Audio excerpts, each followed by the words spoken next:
Topic po natin ngayon, arthritis. Okay? Sakit sa katawan, sakit sa leeg, sakit sa likod, sakit sa tuhod, sakit sa paa. Very common yan. Tapos, karamihan sa atin magkakaroon ng arthritis. Pag umabot ng edad 40, 50, 60, halos 50% kalahati talagang may joint pains na matindi. Okay? Kakatrabaho. Tatlo ang pinaka-common na cause ng arthritis. Number 1, ito yung osteoarthritis. Ang osteoarthritis, arthritis ng pag-edad. Okay, pag tumatanda tayo, siyempre wear and tear yan. Itong mga joints natin, yung cartilage, hindi na ganun kakakapal, napupudpud.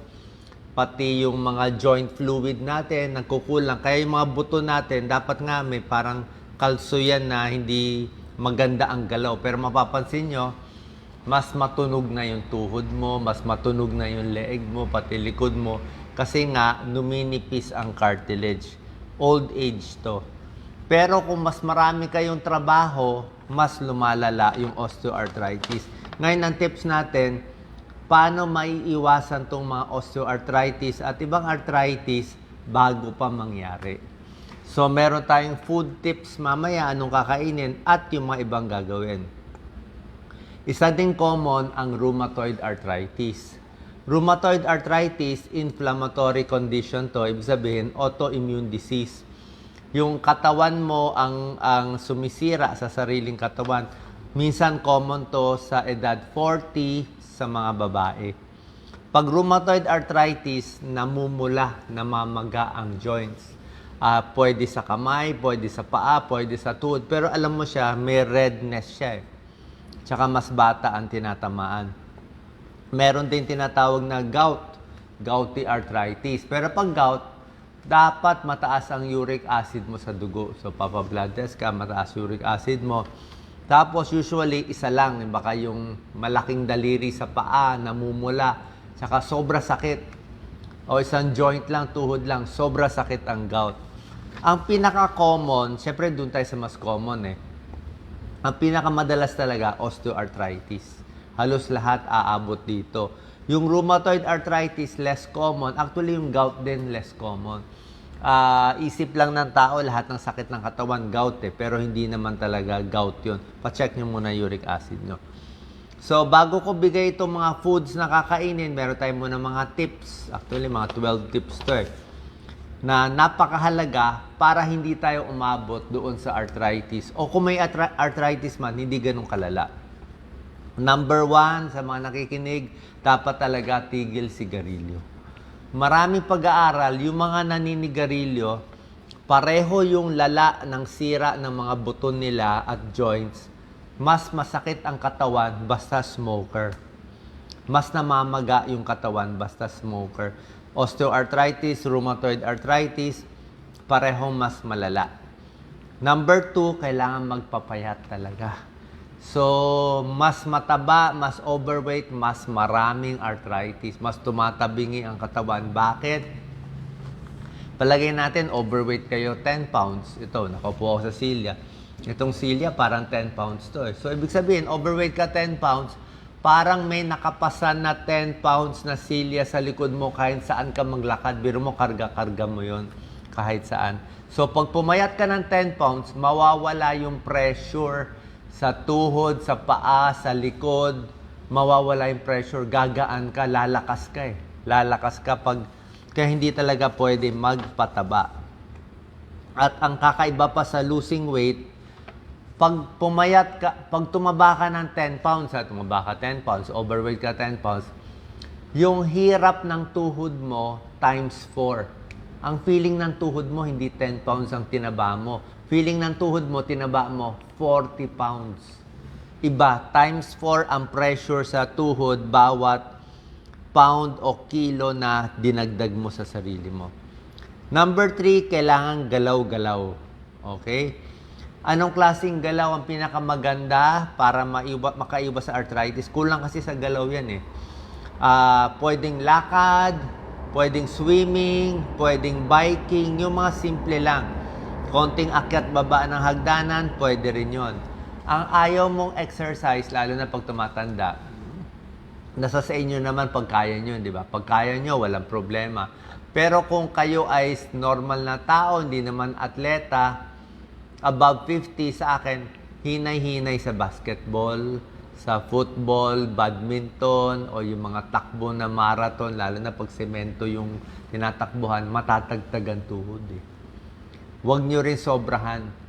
Okay, sabi ko nga, ilang steps in a day, kahit saan kayo magbasa, 10,000 steps in a day. Pero hindi ko papayo sa inyo 10,000 steps. Lalo na kung edad 50, 60 kayo, o yung may 60 years old, kaya na 10,000. Pero para sa inyo, sa akin, 3,000 steps lang minimum, pwede na. Kung kaya mo 5,000 steps in a day, pwede na yun sa akin. Sobra-sobra na yun. 5,000 steps para sa tuhod, para sa binti mo. Yung iba, mag-ano ka na lang, mag-light weights ka, bumili ka ng 3 pounds, 4 pounds na mga weights. Kung may edad na, kung mas bata pa, mas malakas. Mag-wall push-up ka. Pwede ka mag-upo tayo dito sa silya. Yan, upo tayo. Okay, pwede may tulong na tinutulak mo, less pressure, pwede wala, mas maganda. Upo tayo, 10 beses lang yan, maganda yan sa muscle natin sa hita. Pwede rin yung squat, pero pag may edad na, baka matumba kayo sa squat. Upo tayo lang sa silya, mas safe. So yan yung mga exercise na maganda. Tapos huwag din sosobrahan. Huwag kulang, huwag sobra. Kasi pag sinobrahan mo, may edad ka na, baka mapilay tayo, delikado. Oras na mapilay kayo, masobrahan nyo, baka hindi lang kayo 2 linggo baldado, baka 1 buwan, hindi na makalakad. Kasi mas matanda, mas matagal yung paghilom. Galaw-galaw pero regular lang, unti-unti. Number 4, pwede mo gawin exercise snack. Anong exercise snack? Imbis na kumain ka ng pagkain na nag-snack ka, ang snack mo exercise.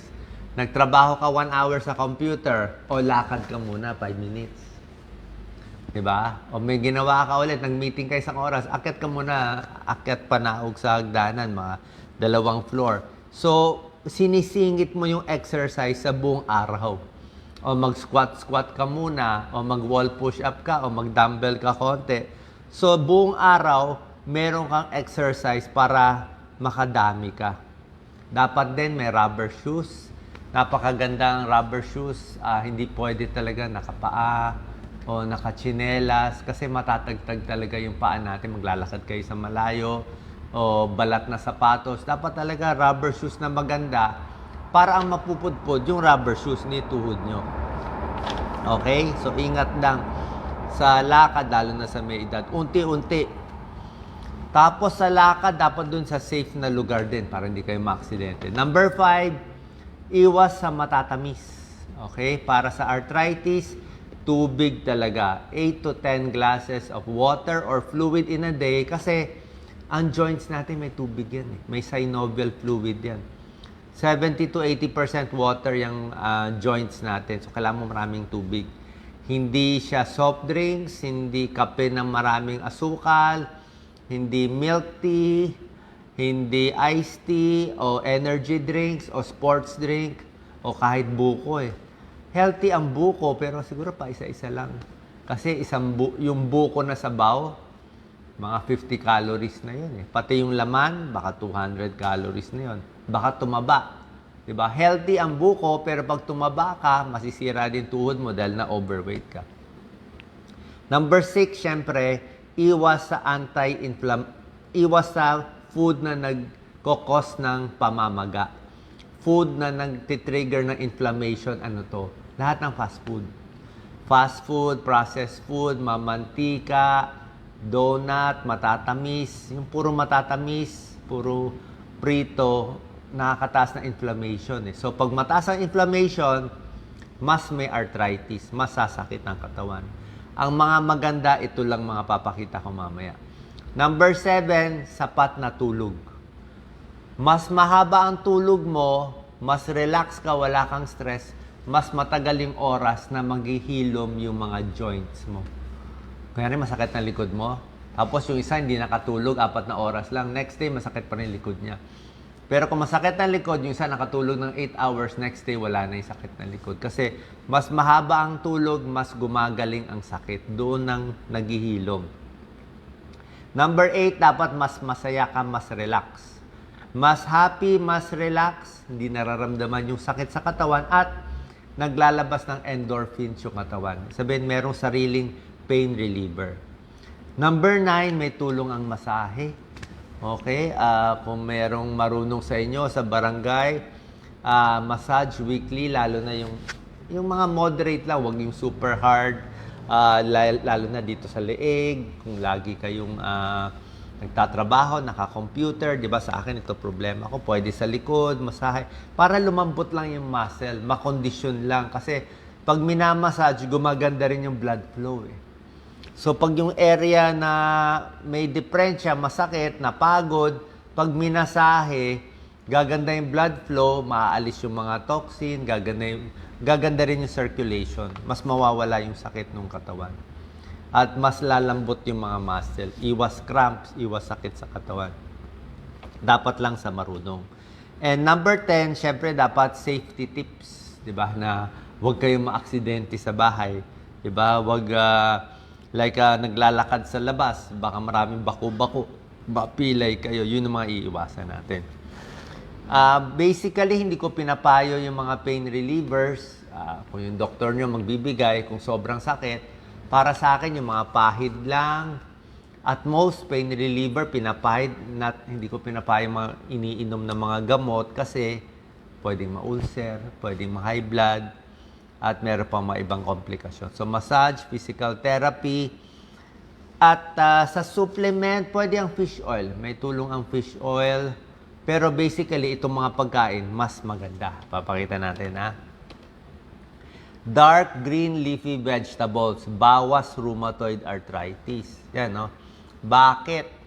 Mataas siya sa vitamin A, vitamin C, vitamin K. Napakaganda. Yan, no? Broccoli, super ganda. Anti-cancer, meron siyang sulforaphane.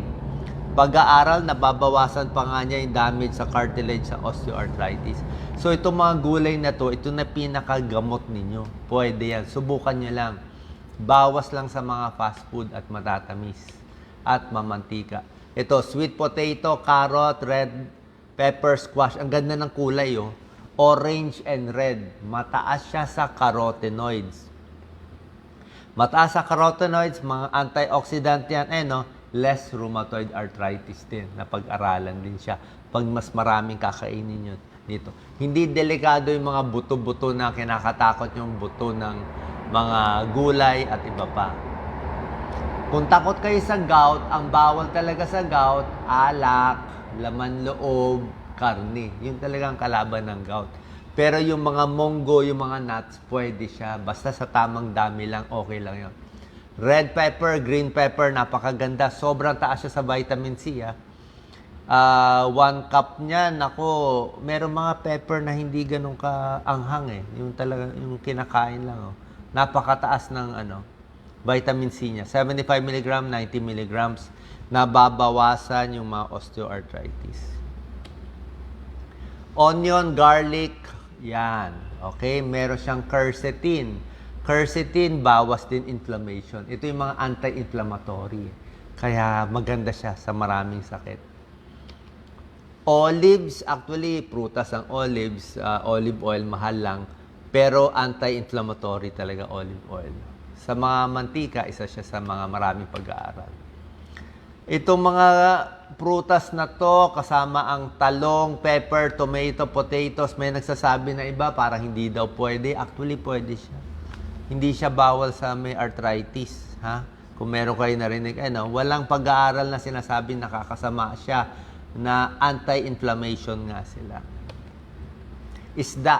Siyempre, isda pwede mataas sa omega-3 fatty acids. Mataas sa vitamin D, anti-inflammatory siya. Maganda sa puso, maganda sa utak, maganda rin sa arthritis. Mani, okay din. Basta wag lang yung, ito nga, kinakain ko mani. Kinakain ko mani, unsalted eh. Hanap kayo ng unsalted. Ewan ko lang kung may local. Sa local, lahat puro salt.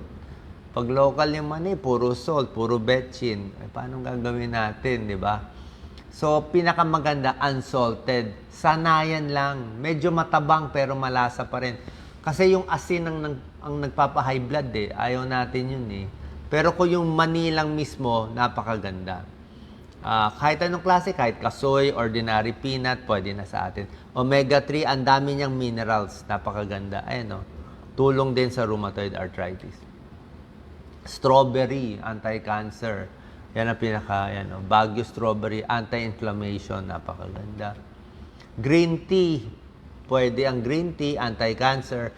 Meron siyang EGCG, ito yung component na may anti-cancer studies. Pagluto ng gulay, di ba, dapat wag overcook. Okay? Wag mo i-overcook. Pinakamaganda, gusto nga niya, steam lang eh. Steam lang. Kasi pag nilubog mo sa tubig, pag binoil mo, mapupunta na sa tubig yung vitamins. Pag dinamihan mo rin yung sarsa, napunta na sa sarsa. Pag inalatan mo, hindi mapapaalat ka pa. So, tama lang yung luto, wag mo i-overcook. Tapos, kung gusto mo i-prito, pwede na rin, basta wag lang i-overcook para hindi masyado mawala yung mga vitamin A, vitamin C, at vitamin K niya. Okay? Yan, huwag masyado iprito para maganda. Tapos kung may sarsa konti, huwag lang masyado maalat, di pati yung sarsa kainin mo. May tulong din yan. Sana pa nakatulong tong video natin para makaiwas, para pagdating natin ng 50, 60, 70, hindi pa tayo nagsasuffer sa sakit ng katawan at arthritis. Salamat po.